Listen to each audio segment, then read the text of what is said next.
ಎಲ್ಲರಿಗೂ ನಮಸ್ಕಾರ. Welcome back to my channel Kanvita kitchen. Friends, ಇವತ್ತಿನ ದಿನ ನಾನು ಲೆಮನ್ ರೈಸ್ನ ಯಾವ ರೀತಿ ಮಾಡೋದು ಅಂತ ನಿಮಗೆ ತೋರಿಸ್ಕೊಡ್ತಿದ್ದೀನಿ. ನೋಡ್ತಾ ಇರ್ಬೋದು, ನಾನಿಲ್ಲಿ ದಪ್ಪ ತಳ ಇರೋವಂಥ ಒಂದು ಬಾಣಲಿ ತೊಗೊಂಡು ಆ ಬಾಣಲಿಗೆ ನಿಮ್ಗೆ ಎಷ್ಟು ಬೇಕಷ್ಟು, ಅಂದರೆ ಜಾಸ್ತಿ ಆಯಿಲ್ ಯೂಸ್ ಮಾಡೋರು ಜಾಸ್ತಿ ಹಾಕ್ಕೊಳ್ಳಿ. ಬೇಡಪ್ಪ ನಾವು ಡಯಟಲ್ಲಿದ್ದೀವಿ, ಕಮ್ಮಿ ಆಯಿಲ್ ಯೂಸ್ ಮಾಡ್ತೀವಿ ಅಂದರೆ ಕಮ್ಮಿ ಆಯಿಲ್ನ ತೊಗೊಳ್ಳಿ. ಈ ರೀತಿ ಆಯಿಲ್ನ ಹಾಕ್ಕೊಂಡು ಚೆನ್ನಾಗಿ ಬಿಸಿ ಆದಮೇಲೆ ಸಾಸಿವೆ ಹಾಕ್ಕೊಳ್ಳಿ. ಸಾಸಿವೆ ಹಾಕೊಂಡಾದ್ಮೇಲೆ ಚಟಪಟ ಅಂತ ಸಿಡಿದ್ಮೇಲೆ ಇದಕ್ಕೆ ಕಡಲೆ ಬೀಜ ಹಾಕ್ಕೊಳ್ಳಿ. ಕಡಲೆ ಬೀಜ ನಿಮಗೆ ಎಷ್ಟು ಬೇಕೋ ಅಷ್ಟು ಹಾಕ್ಕೊಳ್ಳಿ. ಅಂದರೆ ಕೆಲವರು ಇಷ್ಟಪಡ್ತಾರೆ, ಕೆಲವರು ಇಷ್ಟಪಡಲ್ಲ. ಹಾಗಾಗಿ ಕಡಲೆ ಬೀಜನ ನಿಮ್ಗೆ ಇಷ್ಟಪಟ್ಟಷ್ಟು ಹಾಕ್ಕೊಳ್ಳಿ. ನೆಕ್ಸ್ಟು ನಾನಿಲ್ಲಿ ಕಡಲೆಬೇಳೆನ ಹಾಕ್ಕೊತಿದ್ದೀನಿ.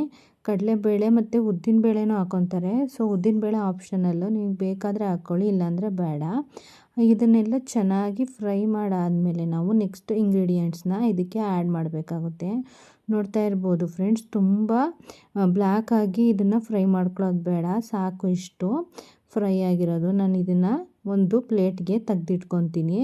ಯಾಕಪ್ಪ ಅಂದರೆ ಇದೆಲ್ಲ ಈರುಳ್ಳಿ ಹಾಕಿದ್ರೆ ಇದ್ರ ಜೊತೆಗೆ ತುಂಬ ಸಾಫ್ಟ್ ಆಗಿಬಿಡುತ್ತೆ. ಹಾಗಾಗಿ ಇದಕ್ಕೆ ಈರುಳ್ಳಿ ಜೊತೆ ಹಾಕೋದು ಬೇಡ ಅಂತ ತೆಗೆದಿಟ್ಕೊಂಡಿದ್ದೀನಿ.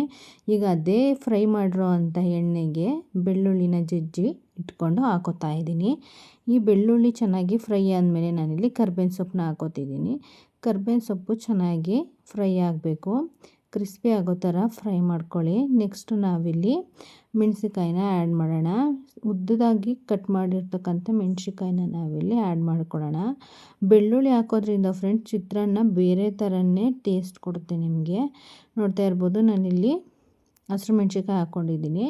ಸೊ ಬೆಳ್ಳುಳ್ಳಿ ಚಿತ್ರಾನ್ನ ಅಂತ ಇದನ್ನು ಕನ್ಸಿಡರ್ ಮಾಡೋಂಗಿಲ್ಲ, ಯಾಕಂದರೆ ಲೆಮನ್ ಇಲ್ಲಿ ಜಾಸ್ತಿ ಯೂಸ್ ಮಾಡ್ತೀವಿ. ಹಾಗಾಗಿ ನಿಮಗೆ ಬೆಳ್ಳುಳ್ಳಿ ಚಿತ್ರಾನ್ನ ರೆಸಿಪಿ ಬೇಕು ಅಂದರೆ ನನಗೆ ಕಮೆಂಟ್ ಮಾಡಿ. ಈಗ ನೋಡ್ತಾ ಇರ್ಬೋದು, ನಾನು ಸಾಲ್ಟ್ ಹಾಕ್ಕೊತಿದ್ದೀನಿ, ಯಾಕಂದರೆ ಇಲ್ಲಿ ಮೆಣಸಿಕಾಯಿ ಮತ್ತು ಈರುಳ್ಳಿ ಚೆನ್ನಾಗಿ ಬೇಗ ಫ್ರೈ ಆಗಲಿ ಅಂತ ನಾನು ಸಾಲ್ಟ್ ಹಾಕ್ಕೊತಿದ್ದೀನಿ. ಇದಾದಮೇಲೆ ನಾವು ಈರುಳ್ಳಿನ ಹಾಕೊಳ್ಳೋಣ. ಈರುಳ್ಳಿನ ಉದ್ದುದ್ದಕ್ಕೆ ಸಣ್ಣದಾಗಿ ಸ್ಲೈಸಾಗಿ ಕಟ್ ಮಾಡಿಕೊಂಡ್ರೆ ಚಿತ್ರಾನ್ನದಲ್ಲಿ ತಿನ್ನೋದಕ್ಕೆ ಚೆನ್ನಾಗಿರುತ್ತೆ. ಈರುಳ್ಳಿನ ಜಾಸ್ತಿ ಫ್ರೈ ಮಾಡ್ಕೊಳಕ್ಕೆ ಹೋಗಬೇಡಿ, ಯಾಕಂದರೆ ಕುರುಮ್ ಅಂತ ಸಿಕ್ಕಿದ್ರೆ ಇನ್ನೂ ಟೇಸ್ಟ್ ತುಂಬ ಚೆನ್ನಾಗಿರುತ್ತೆ ಫ್ರೆಂಡ್ಸ್. ನೋಡ್ತಾ ಇರ್ಬೋದು, ಉಪ್ಪು ಹಾಕಿರೋದ್ರಿಂದ ಈರುಳ್ಳಿ ಬೇಗ ಬೆಂದ್ಕೊಳ್ಳುತ್ತೆ ಮತ್ತು ಟ್ರಾನ್ಸ್ಪರೆಂಟಾಗಿ ಕಾಣುತ್ತೆ. ಟ್ರಾನ್ಸ್ಪರೆಂಟ್ ಕಲರ್ ಬಂದಮೇಲೆ ನಾವು ಇದನ್ನು ನೆಕ್ಸ್ಟು ಅರಿಶಿನ ಪುಡಿ ಹಾಕ್ಕೊಳ್ಳೋಣ.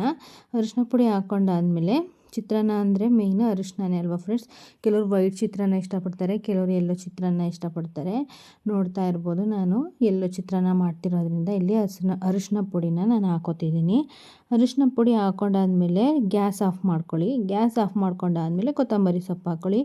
ಯಾಕಂದರೆ ಕೊತ್ತಂಬರಿ ಸೊಪ್ಪು ಬೆಂದ್ಕೊಂಡ್ರೆ ಚೆನ್ನಾಗಿರಲ್ಲ. ಹಾಗಾಗಿ ನಾನು ಗ್ಯಾಸ್ನ ಇಲ್ಲಿ ಆಫ್ ಮಾಡ್ತಾಯಿದ್ದೀನಿ.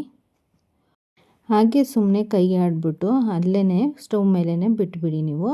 ನೆಕ್ಸ್ಟು ಇದು ಸ್ವಲ್ಪ ತಣ್ಣಗಾಯ್ತವ ಅಂದಾಗ ನೀವು ಒಂದು ಅರ್ಧ ನಿಂಬೆಹಣ್ಣು ಹಿಂಡ್ಕೊಳ್ಳಿ. ಯಾಕಪ್ಪ ಅಂದರೆ ಬಿಸಿಯಾಗಿದ್ದಾಗ ನಿಂಬೆಹಣ್ಣನ್ನ ಹಿಂಡ್ಕೊಬಾರ್ದು. ಸೊ ನೋಡ್ತಾ ಇರ್ಬೋದು, ನಾನಿಲ್ಲಿ ನಿಂಬೆಹಣ್ಣು ಹಿಂಡ್ಕೊಂಡಾದ್ಮೇಲೆ ಒಂದು ಒಳ್ಳೆ ಮಿಕ್ಸ್ ಕೊಟ್ಬಿಟ್ಟು ಬಿಟ್ಬಿಡ್ತೀನಿ. ಈಗ ಒಂದು ಬೌಲಲ್ಲಿ ನಾನು ಅನ್ನನ ತೆಗೆದಿಟ್ಕೊಂಡಿದ್ದೀನಿ.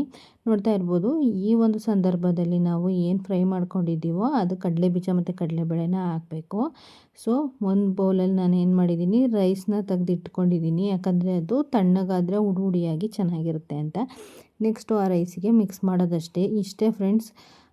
ಈ ಒಂದು ಚಿತ್ರಾನ್ನ ಅಂದರೆ ಲೆಮನ್ ಚಿತ್ರಾನ್ನ ತುಂಬ ಟೇಸ್ಟಿಯಾಗಿರುತ್ತೆ ಮತ್ತು ದಿಢೀರ್ ಅಂತ ಆಗೋಗುತ್ತೆ. ಕಟ್ ಮಾಡಿ ಇಟ್ಕೊಂಡ್ರಂತೂ ನಿಮಗೆ 2 ನಿಮಿಷದ ಕೆಲಸ. ಈಗ ನೋಡ್ತಾ ಇರ್ಬೋದು, ನನ್ನ ಅನ್ನ ನೋಡ್ತಿರ್ಬೋದು ಎಷ್ಟು ಉದುದ್ರೆ ಆಗಿದೆ ಅಂತ. ಈ ರೀತಿ ಅನ್ನಕ್ಕೆ ನಾನು ಕಲಿಸ್ಕೊಳ್ತಾ ಇದ್ದೀನಿ.